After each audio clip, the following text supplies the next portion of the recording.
The successful conclusion of the charity event marked the beginning of a comprehensive investigation into how the conspiracy had developed and what additional security measures might be needed to prevent similar threats in the future. Princess Charlotte found herself at the center of a story that would ultimately lead to significant changes in royal protection protocols and a deeper understanding of the evolving nature of threats against public figures. In the immediate aftermath of the arrests, law enforcement agencies worked to process the evidence collected during the operation and to interview the arrested conspirators. The scope of the plot, as revealed through these investigations, proved to be even more extensive than initially suspected. The conspiracy had connections to international criminal networks and had been in development for more than 8 months. Chief Inspector Harrison briefed Charlotte's parents on the full details of what their daughter's discovery had prevented. The attack would have been devastating, he explained during a private meeting in the palace's secure conference room. They had planned multiple simultaneous actions designed to create chaos and exploit the resulting confusion. Without Her Royal Highness's early warning, we would have been responding to an attack rather than preventing one. The technical analysis of the compromised security systems revealed sophisticated cyber intrusion techniques that had allowed the conspirators to study palace procedures and event protocols in detail. The inside collaborators had provided access to classified information about family schedules, protection arrangements, and emergency procedures that would have made their attack extremely difficult to defend against using standard security measures. Charlotte herself was interviewed extensively by child psychology specialists who worked with law enforcement to ensure that her experience didn't create lasting trauma, while also gathering any additional details she might remember about the overheard conversation. These interviews were conducted in a comfortable, age-appropriate manner that treated her as both a key witness and a child who needed protection from the more disturbing aspects of the investigation. "You understand how important what you did was?" Dr. Emily Chun, the child psychologist, asked during one of these sessions. "You probably saved many lives by being brave enough to tell someone about what you heard." Charlotte nodded seriously. "I knew it was something bad when they talked about not caring if people got hurt.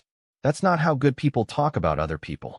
The investigation revealed that the conspiracy had targeted the charity event specifically because it represented a rare opportunity to attack multiple members of the royal family simultaneously in a relatively public setting.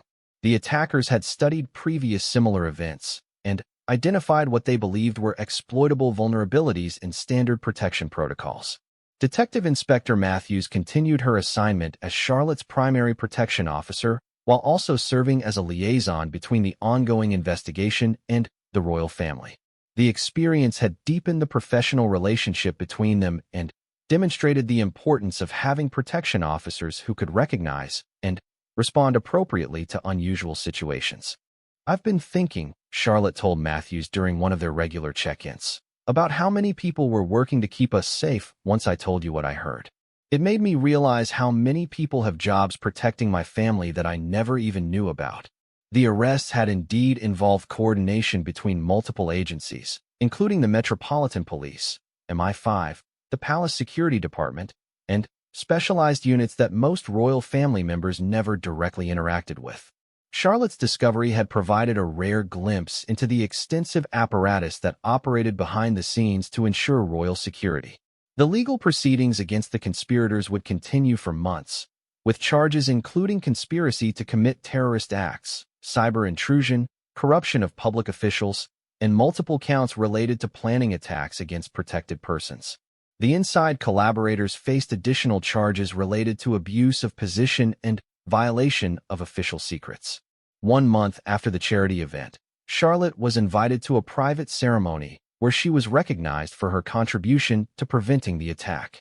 The ceremony was conducted with appropriate attention to her age and the need to maintain security around the details of the investigation, but it acknowledged her role in a way that helped her understand the significance of what she had accomplished. "Today we're recognizing someone who showed great courage and wisdom," said Commissioner James Wright of the Metropolitan Police. "Princess Charlotte demonstrated that being alert, being brave, and being responsible can make a real difference in keeping people safe." The ceremony included presentations from representatives of the various agencies that had been involved in the investigation and response. Charlotte received a special commendation that acknowledged her contribution while being appropriately designed for someone her age. The charity that had been the focus of the event where the arrests took place also recognized Charlotte's role, establishing a special literacy program in her honor that would continue the work of helping children learn to read. This connection gave Charlotte a tangible way to understand how her actions had not only prevented something bad, but had also helped ensure that something good could continue. The Princess Charlotte Literacy Initiative will help thousands of children over the years, explained Sarah Thompson, director of the charity. Her courage in reporting what she overheard made sure that our work could continue safely. And now her name will be connected to helping children learn for many years to come.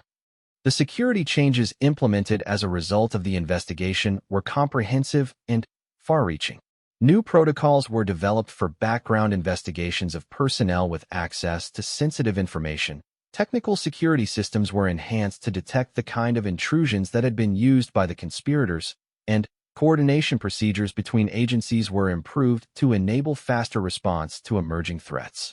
Charlotte's education about security matters was also enhanced, with age-appropriate instruction about recognizing unusual situations and understanding when to report concerns to appropriate adults. This education was balanced with maintaining her ability to live as normal a life as possible given her extraordinary circumstances. The goal is to help her understand her environment without making her fearful or paranoid, explained Dr. Chen. She's shown remarkable maturity in handling this situation, and we want to build on that while ensuring she can continue being a child. 6 months after the charity event, Charlotte reflected on the experience during a conversation with her parents about her role as a member of the royal family. I learned that being a princess isn't just about ceremonies and pretty dresses, she said. Sometimes it means being responsible for protecting other people, even when you're scared. Her parents used this insight as an opportunity to discuss the broader responsibilities that came with their family's position and the importance of service to others. Charlotte's experience had provided a real-world example of how individual actions could have far-reaching consequences for the safety and well-being of many people. The investigation's final report concluded that Charlotte's discovery and prompt reporting had prevented what would likely have been the most serious attack on the royal family in decades. The conspiracy had been sophisticated, well-funded, and positioned to exploit specific vulnerabilities that had not been previously identified by security assessments. This case represents a perfect example of how security depends not just on professional systems and trained personnel, but also on the awareness and courage of individuals who notice when something isn't right, the report concluded. Princess Charlotte's actions exemplify the kind of civic responsibility that makes communities safer for everyone. The experience changed Charlotte in subtle but significant ways.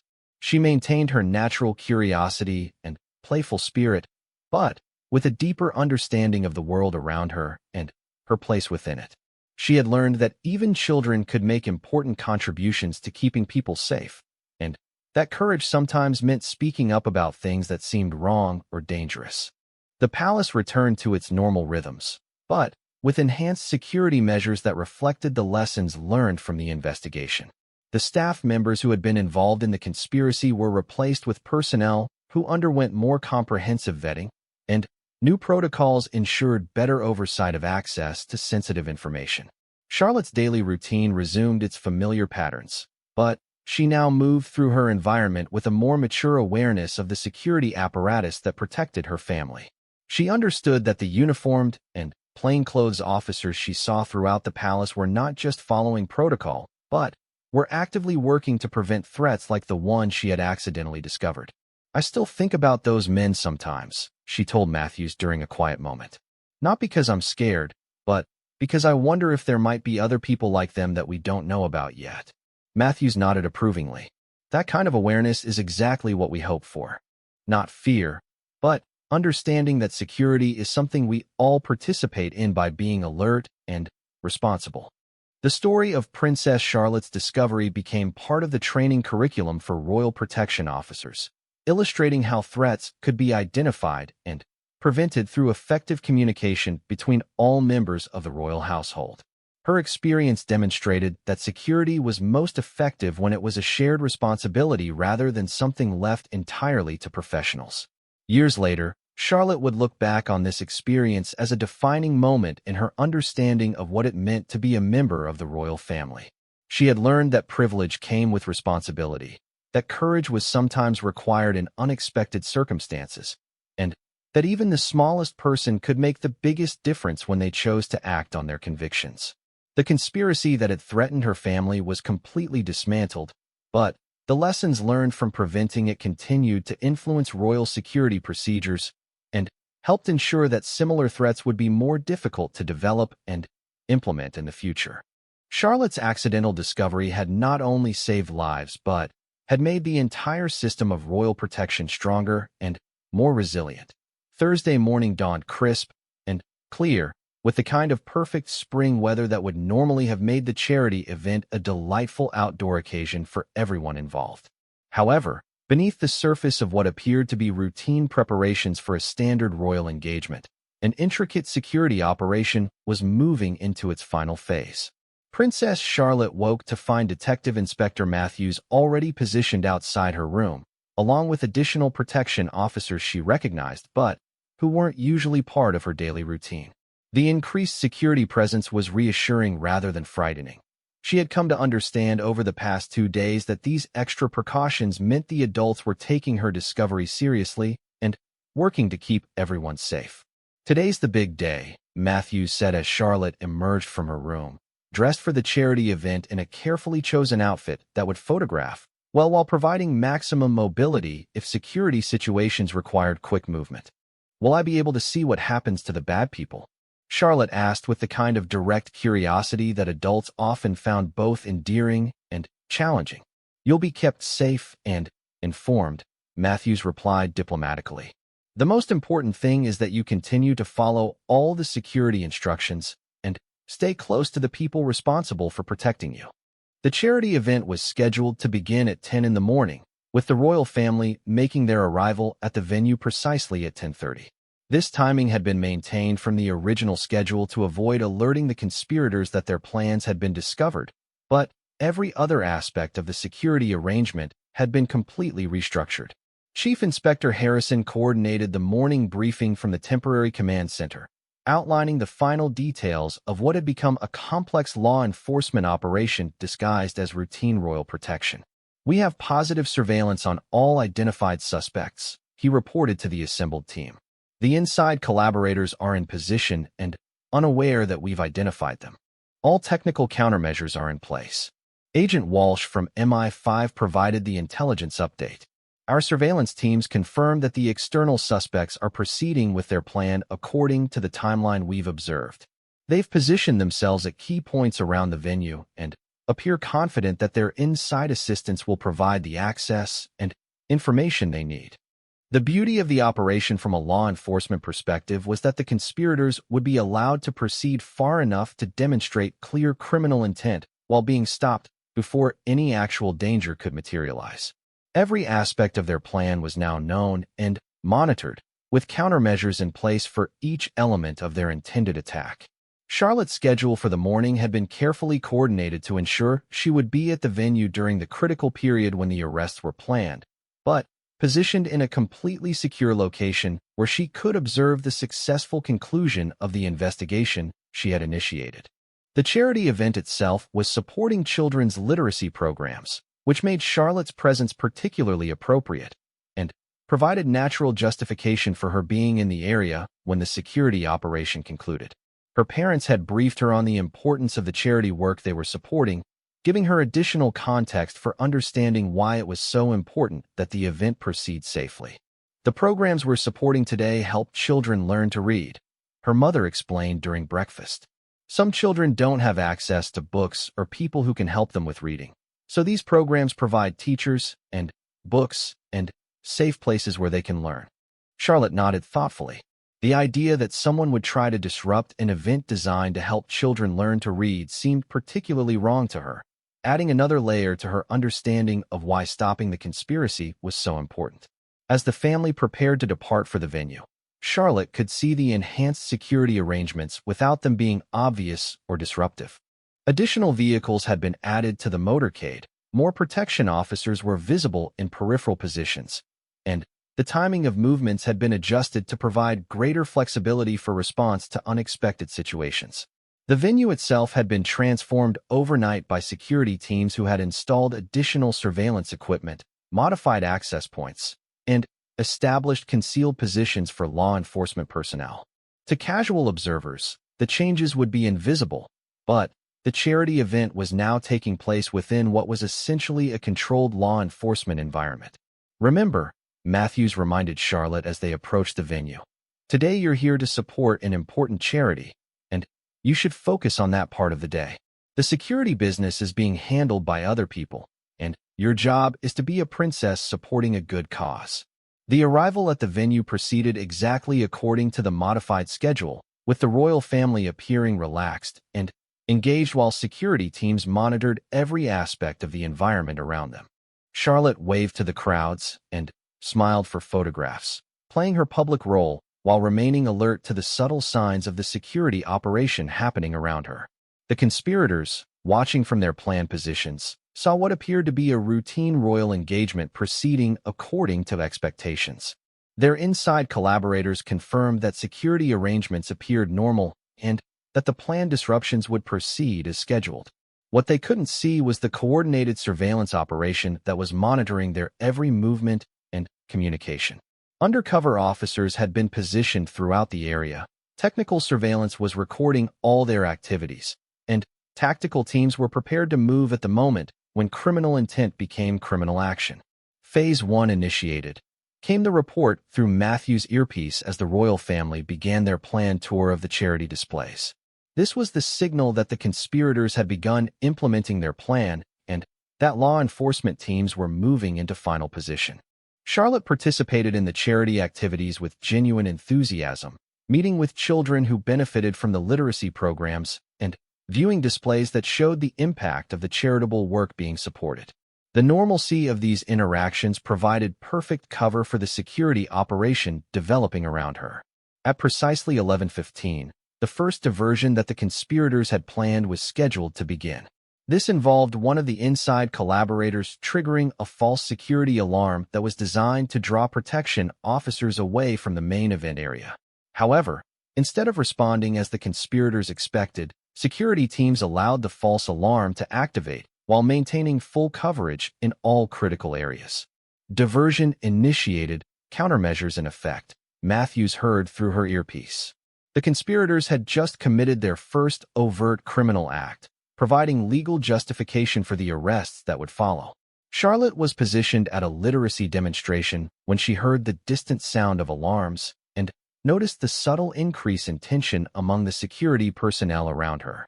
She understood that the plan she had overheard was now being implemented, but that the good guys were ready for it. "This is when we find out how smart we really are," Matthews murmured, more to herself than to Charlotte, as the carefully planned law enforcement response moved into action.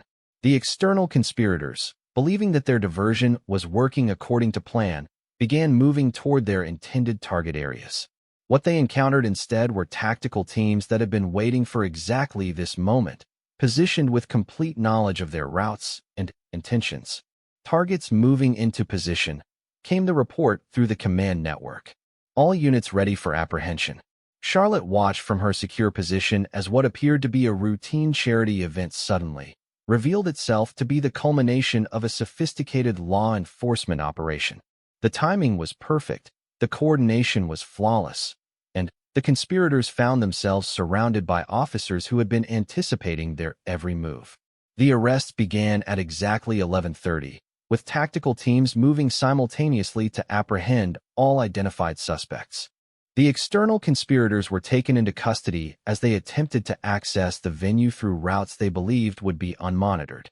The inside collaborators were arrested at their positions within the security apparatus, caught in the act of implementing their part of the conspiracy. All targets secured. Came the final report through Matthew's earpiece. Conspiracy neutralized, no injuries, all evidence preserved. Charlotte felt a surge of relief and pride as she realized that the terrible thing she had accidentally overheard had been prevented completely. The bad people had been caught, her family was safe, and the charity event could continue without any danger to the children and families it was meant to help. The aftermath of the arrest was handled with remarkable discretion, allowing the charity event to continue while the arrested conspirators were processed by law enforcement teams.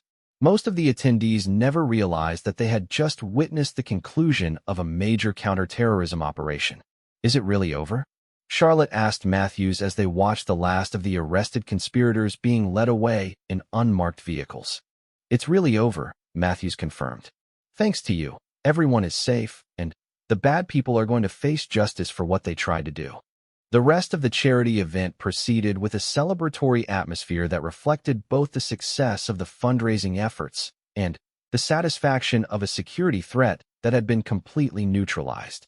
Charlotte participated in the remaining activities with renewed enthusiasm, knowing that her accidental discovery had helped ensure that this important work could continue safely. The morning of Wednesday brought an atmosphere of controlled tension to the palace as security teams worked around the clock to unravel the conspiracy that Princess Charlotte had accidentally discovered.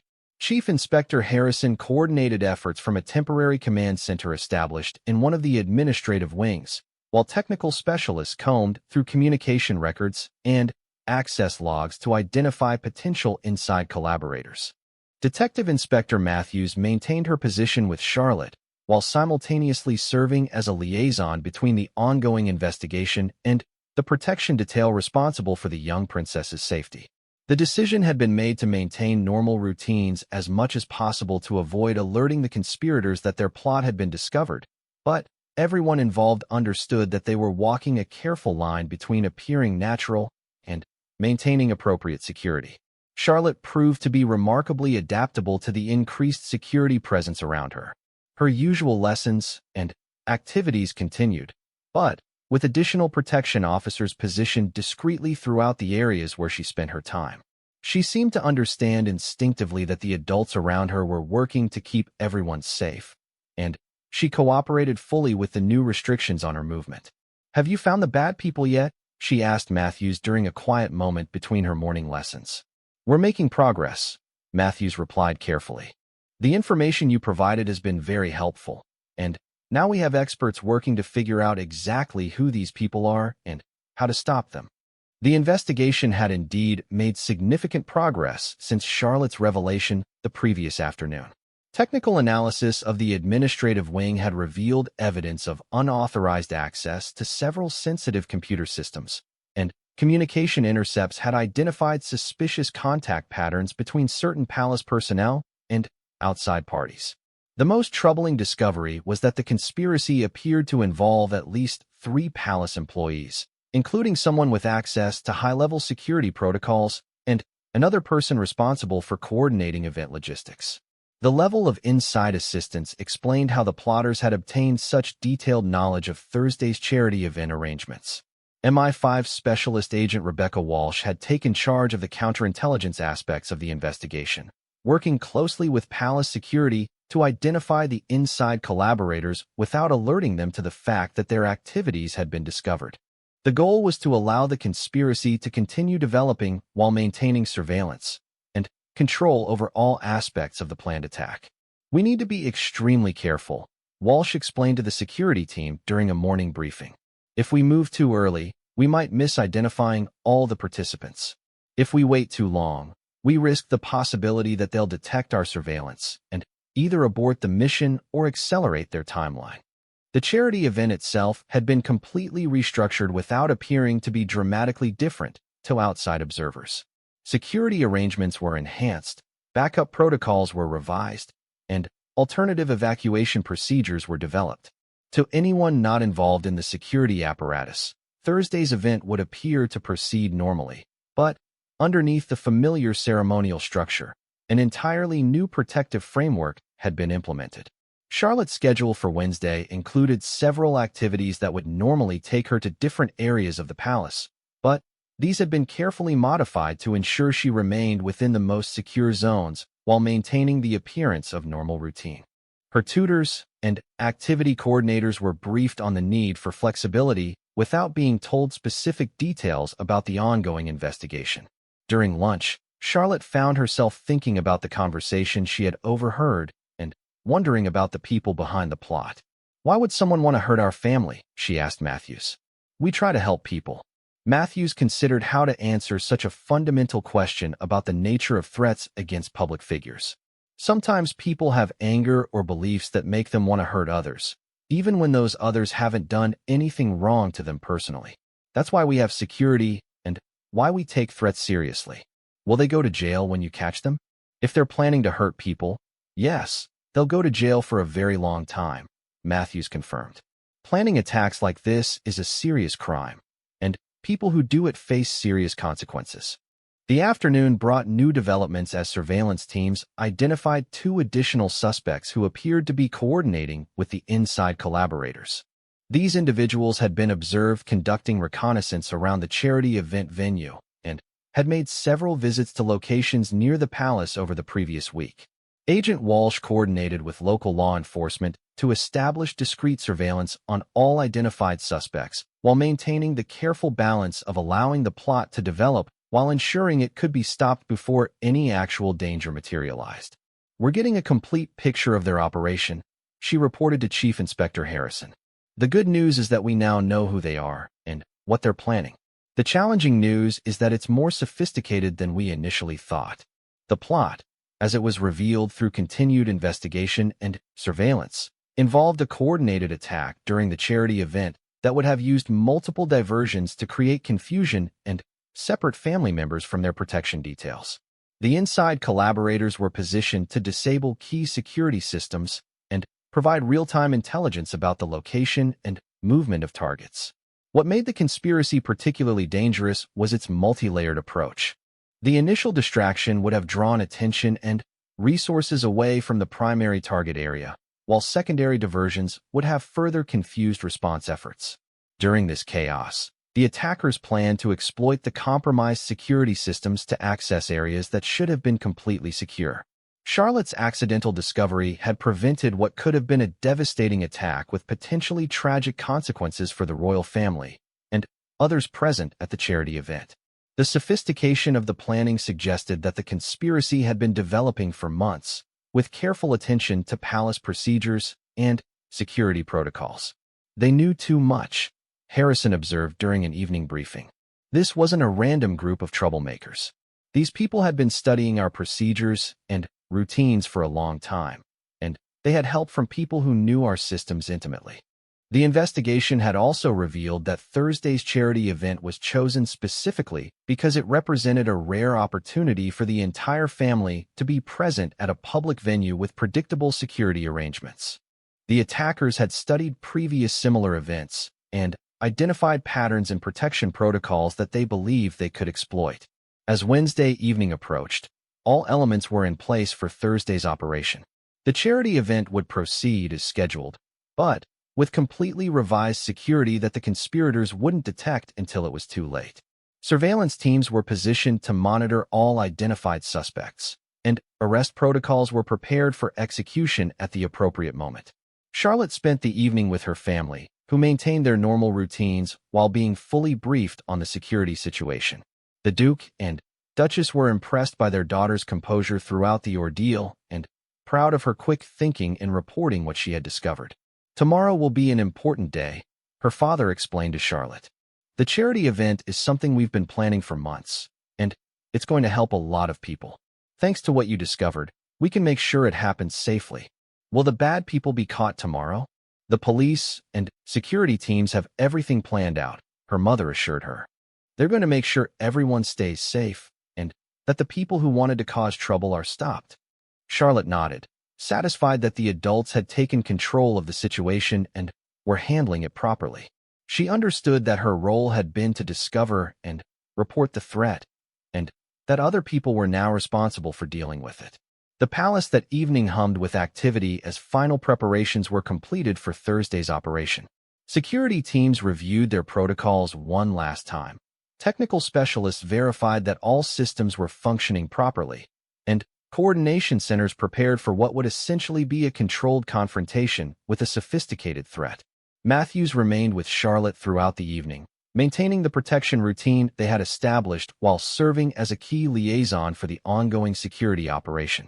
Her dual role required careful balance, ensuring that Charlotte felt safe and protected while remaining connected to the larger investigation that her discovery had triggered. "I keep thinking," Charlotte told Matthews as they prepared for bedtime, "about how different things would have been if I hadn't heard those people talking. My whole family could have been in danger, and nobody would have known until it was too late." "That's exactly right," Matthews replied. "What you did was very important. You might have saved a lot of people by being brave enough to tell someone about what you heard." As Charlotte settled into sleep, protected by enhanced security arrangements and surrounded by people dedicated to her safety, the final preparations for Thursday's confrontation continued throughout the palace. The conspiracy that had been developing in secret for months was about to meet a response that had been organized in less than 24 hours, thanks to the accidental discovery by one observant 8-year-old princess. The investigation had revealed the full scope of the threat and identified all the major participants, but the most challenging part still lay ahead. Actually apprehending the conspirators and preventing their attack would require flawless coordination and split-second timing to ensure that no one was placed in unnecessary danger during the operation. Tomorrow would test every aspect of the security apparatus that protected the royal family, but tonight, Charlotte slept peacefully knowing that she had done her part to keep the people she loved safe from harm. Detective Inspector Sarah Matthews was reviewing the security protocols for Thursday's charity event when she noticed Princess Charlotte approaching her station with an expression that immediately caught her attention. In 6 months of protecting the young royal, Matthews had learned to read Charlotte's moods and expressions with remarkable accuracy. This particular look, serious and worried in a way that seemed far too mature for an 8-year-old, triggered every protective instinct Matthews had developed during her 15-year career in law enforcement. Charlotte moved with purpose rather than her usual playful energy, and her eyes kept darting around as if checking to make sure they weren't being observed. Matthews had seen enough nervous witnesses and frightened victims to recognize someone carrying the weight of dangerous knowledge, but she had never expected to see that particular expression on the face of a child she was meant to protect.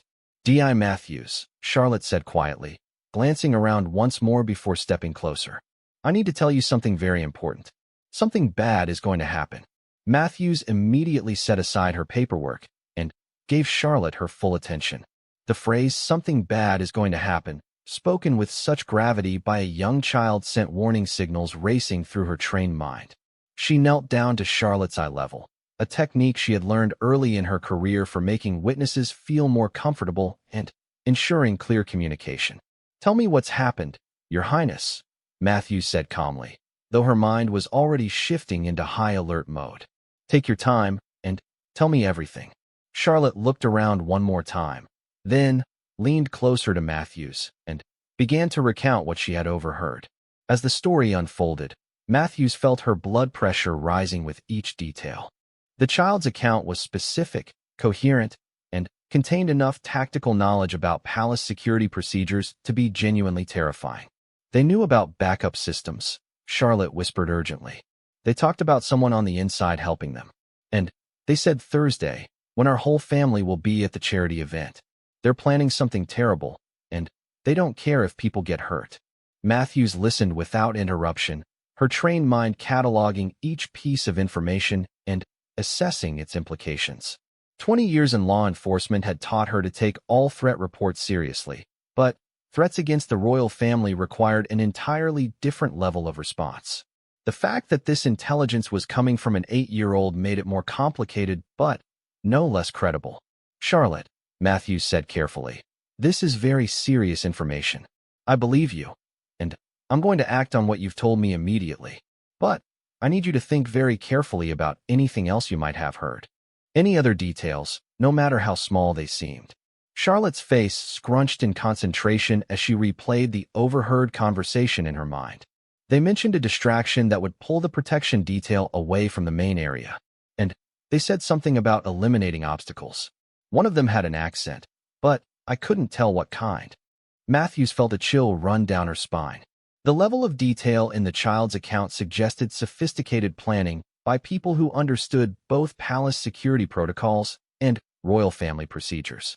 This wasn't the fantasy of an imaginative child. This was intelligence about a genuine threat. Where exactly did you hear this conversation? Matthews asked. Charlotte described the location in detail, and Matthews immediately recognized the administrative wing she was referring to. That area housed several sensitive offices, including those responsible for coordinating security arrangements and managing schedules for royal events. If hostile actors had gained access to that area, the implications were staggering. I'm going to need you to stay with me while I make some very important phone calls, Matthews told Charlotte. You've done exactly the right thing by telling me this, and now we need to make sure the right people know about it immediately.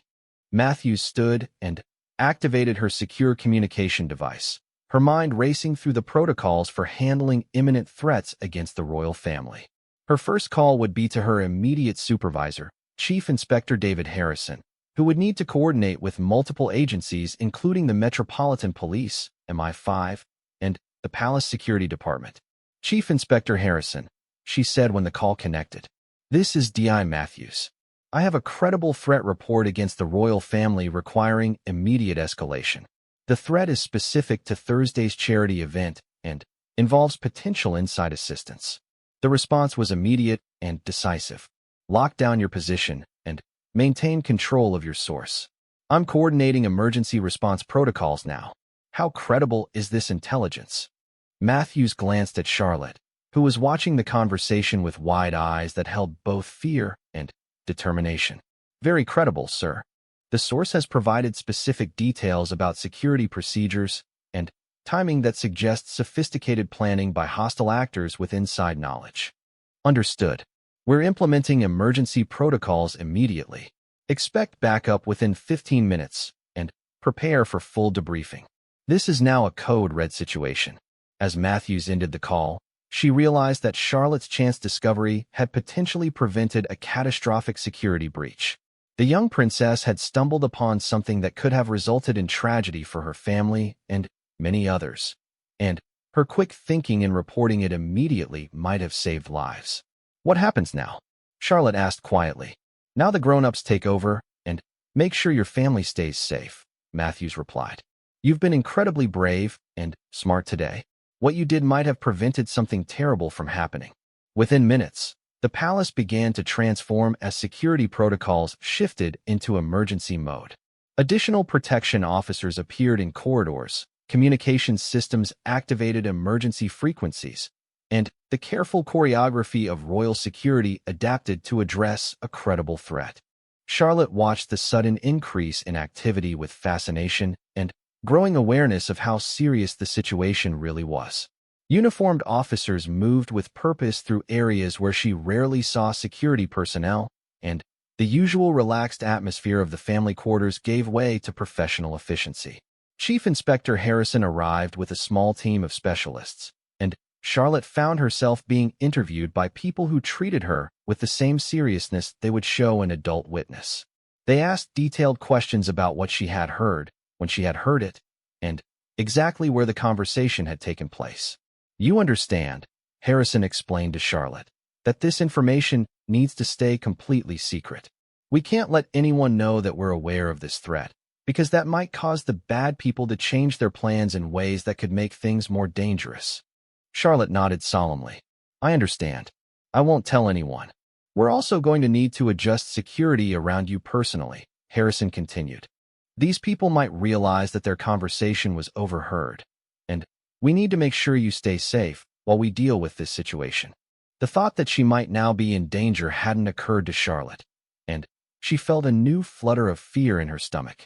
She had been focused on protecting her family and hadn't considered that her discovery might put her at risk as well. Will my family be safe for Thursday? She asked. We're working to make sure everyone stays safe, Harrison replied. Thanks to what you told us, we now have time to prepare and prevent whatever these people were planning. As the afternoon progressed, Charlotte found herself at the center of an increasingly complex security operation. Threat assessment teams analyzed the intelligence she had provided, technical specialists examined the areas where she had overheard the conversation, and communications experts worked to identify potential inside threats within the palace staff. The charity event scheduled for Thursday was immediately reviewed, and security arrangements completely overhauled. What had been planned as a relatively standard public appearance was now being treated as a potential target for a sophisticated attack by people with inside knowledge of royal protection procedures. Matthews remained with Charlotte throughout the afternoon, both as her assigned protection officer and as the primary contact for the ongoing investigation. The young princess handled the attention and questioning with remarkable composure, answering every inquiry thoroughly and thoughtfully. "I keep thinking about what they said about collateral damage," Charlotte told Matthews during a quiet moment between interviews. "They didn't care if innocent people got hurt. That's what made me know for sure that they were planning something really bad." Matthews nodded. "That was very smart of you to recognize how serious that kind of talk is. Adults who are planning to hurt people often use words like that to make it seem less important than it really is." As evening approached, the initial wave of emergency response began to settle into a more systematic investigation. The threat had been identified and reported in time for preventive action to be taken. But now came the challenging work of identifying the specific individuals involved and neutralizing the threat completely. Charlotte's parents were briefed on the situation in a way that emphasized her heroic role in discovering the plot, without frightening them unnecessarily about the potential consequences if she hadn't overheard the conversation.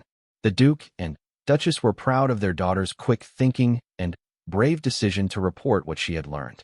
"You did something very important today," her father told her that evening. "You kept your family safe by being observant and responsible. That's what being part of our family means sometimes." Charlotte felt a warm glow of pride mixed with relief that the immediate crisis seemed to be under control.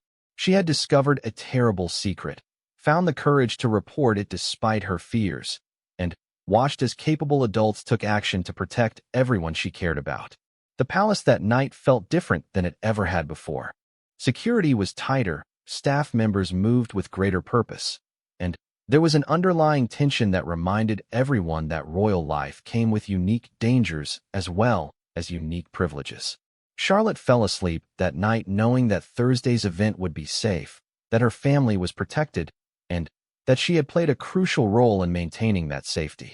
The adventure she had stumbled into had been frightening and serious, but it had also shown her something important about herself and her capabilities. The investigation was far from over. However, identifying and apprehending the people she had overheard would require careful planning and coordination between multiple agencies. The fact that the plot involved inside assistance meant that someone within the trusted circle of palace personnel had betrayed their position, and discovering that person's identity would be a complex and sensitive process. As Charlotte drifted off to sleep, protected by security arrangements that had been dramatically enhanced in response to her discovery, she couldn't know that her accidental eavesdropping had set in motion events that would ultimately expose a threat far more sophisticated and dangerous than anyone had initially suspected. The afternoon sun cast long shadows across the marble floors of Kensington Palace as Princess Charlotte slipped away from her governess during what was supposed to be a quiet study session. At 8 years old, she had mastered the art of disappearing just long enough to make life interesting, but not long enough to cause real panic. Today, however, her innocent game of exploration would uncover something that would shake the very foundations of royal security. Charlotte's small feet made barely a whisper against the polished stone as she crept through the lesser-used corridors of the palace. She knew these halls better than most adults who worked there, having spent countless hours playing elaborate games of hide and seek with her brothers and the patient staff members who indulged their royal charges. The palace, for all its grandeur and formality, was simply home to her, a vast playground filled with secret passages, hidden alcoves, and forgotten rooms that held endless possibilities for adventure. The particular corridor she found herself in that Tuesday afternoon was one she rarely visited. It led to a series of administrative offices where the serious business of running the royal household took place. Normally, children were gently redirected away from these areas, but Charlotte had discovered a service staircase that emerged near the back entrance to this wing, and curiosity had gotten the better of her. As she padded softly down the hallway, examining the portraits of long-dead relatives who stared sternly from their gilded frames. She heard voices coming from behind a partially open door.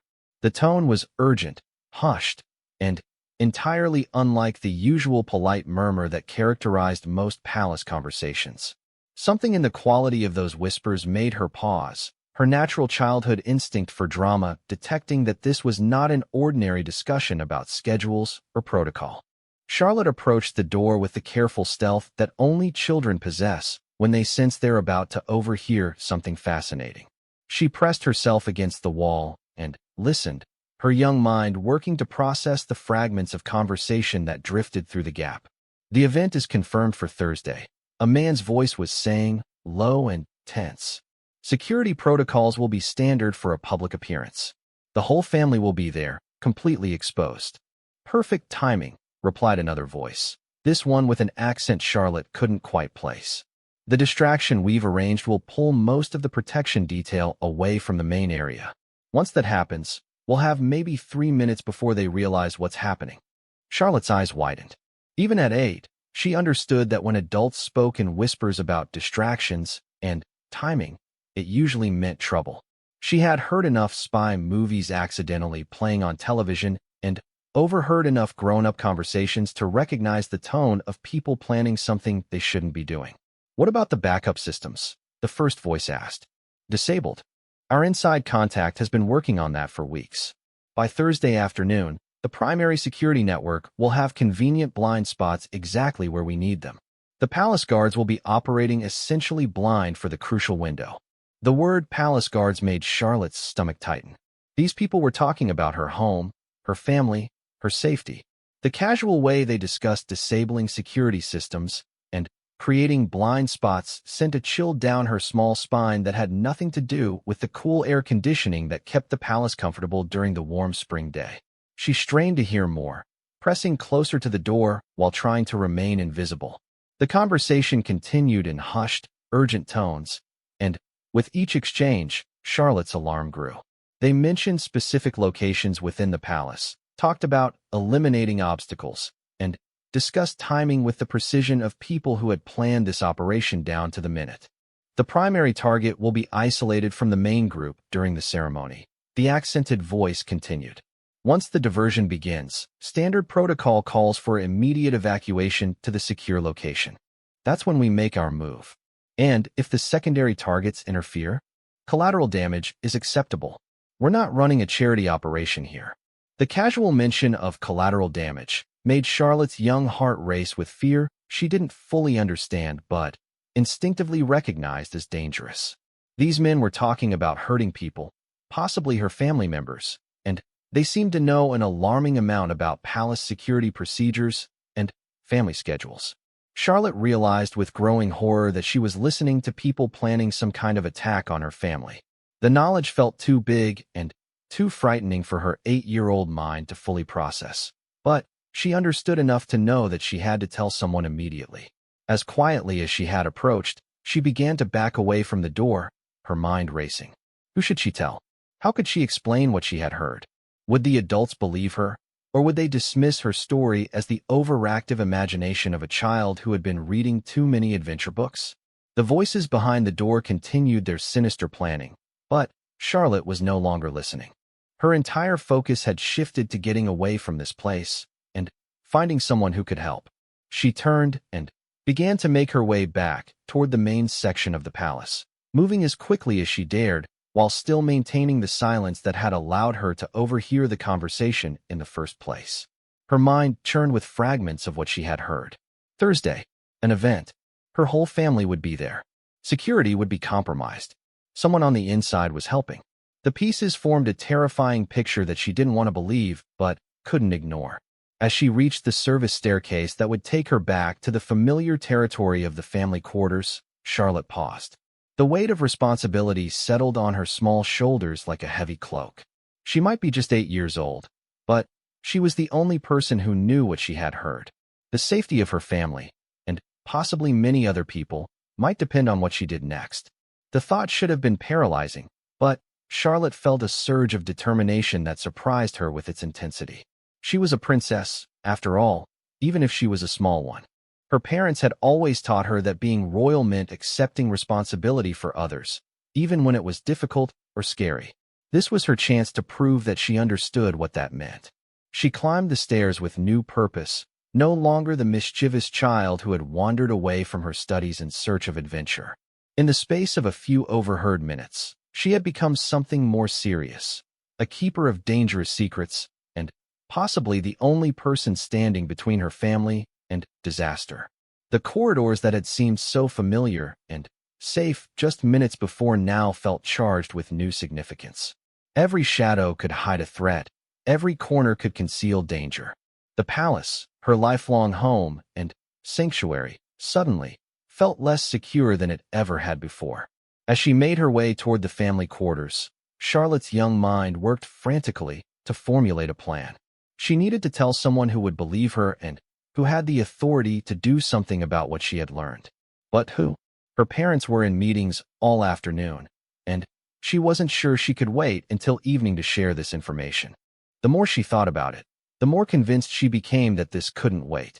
Thursday was only 2 days away, and if these men were planning what she thought they were planning, every hour of delay could be crucial.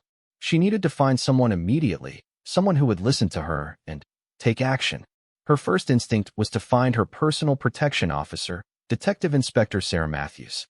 D.I. Matthews had been assigned to Charlotte's detail 6 months earlier, and in that time, she had proven to be both professional and understanding of the unique challenges that came with protecting a spirited royal child. More importantly, Charlotte trusted her completely. Matthews had a way of listening to Charlotte that made her feel heard and respected, not dismissed or patronized the way some adults treated children. If anyone would take her seriously and know what to do with the information she had accidentally discovered, it would be D.I. Matthews. Charlotte quickened her pace, her earlier caution giving way to urgency. She needed to find Matthews immediately, before these mysterious men finished their planning session and disappeared back into whatever shadows they had emerged from. Time was running out, and she was the only one who knew it. The palace around her continued its usual afternoon rhythm, staff members moving efficiently through their duties, tourists taking guided tours of the public areas, gardeners tending to the immaculate grounds visible through the tall windows. Everything appeared normal, peaceful, secure. But Charlotte now knew that beneath this veneer of royal tranquility, something dark and dangerous was brewing. She thought again about the men's casual mention of collateral damage and felt a new wave of determination. These people, whoever they were, clearly didn't care who got hurt in pursuit of whatever they were planning. They had talked about her family, her home, and her safety as if they were pieces on a chessboard to be moved and potentially sacrificed. Charlotte had spent her entire life being protected, surrounded by people whose job it was to keep her safe and ensure that she could grow up as normally as possible given her extraordinary circumstances. Now, for the first time, she found herself in a position where she might be the one doing the protecting. The irony wasn't lost on her, even at 8 years old. As she approached the wing where D.I. Matthews usually stationed herself during Charlotte's afternoon activities, the young princess felt her heart pounding not just from the quick walk, but from the magnitude of what she was about to do. She was about to set in motion events that could change everything, not just for her family, but potentially for everyone who lived and worked in the palace. The weight of that responsibility was enormous, but Charlotte had been raised to understand that privilege came with duty, and protection came with the obligation to protect others in return. Today, that abstract lesson was becoming very real, very quickly. She rounded the final corner before D.I. Matthews's usual position, her mind already formulating how she would explain what she had overheard and why it was so urgent that someone act on this information immediately. The conversation she was about to have would either save her family from whatever threat was being planned against them, or mark her as a child with an overactive imagination who had misunderstood something innocent. Given what she had heard, Charlotte was certain it wasn't her imagination, and she was prepared to stake her reputation and credibility on that certainty. Sometimes being brave meant taking risks, and this was her moment to prove that even the smallest member of the royal family could rise to meet the biggest challenges. The most dangerous secrets in royal palaces aren't hidden in dusty archives or whispered in shadowy corridors. They're carried in the trembling hands of 8-year-old princesses who stumble upon conversations they were never meant to hear. When Princess Charlotte's innocent game of hide-and-seek leads her to discover a plot that could destroy her family forever, she faces an impossible choice: stay silent and safe, or risk everything to save the people she loves. What happens when the smallest voice in the palace becomes the only one that can prevent a catastrophe? This is the true story of how one brave little girl's warning set off a chain of events that would test the very foundations of royal security, family loyalty, and the unbreakable bond between those who serve and those who rule. Sometimes the most extraordinary courage comes in the smallest packages, and sometimes the fate of a kingdom rests on a child's whispered words. Something bad is going to happen.